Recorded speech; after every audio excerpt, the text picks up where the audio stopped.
श्री गोपाळ कृष्ण भगवान की जय। लीळा नंबर 246।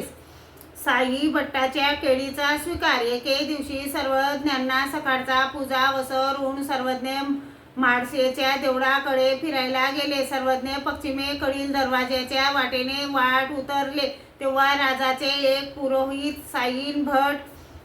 साई भट पालखीत बसून वर शृंगारलेली छत्री असे देवतेच्या दर्शनाला जात होते। तेव्हा त्यांनी सर्वज्ञांना पाहिले आणि पालखीतून खाली उतरले। सर्वज्ञांना दंडोते घातले, श्रीचरणा लागले, तलम वस्त्राचे आसन टाकले।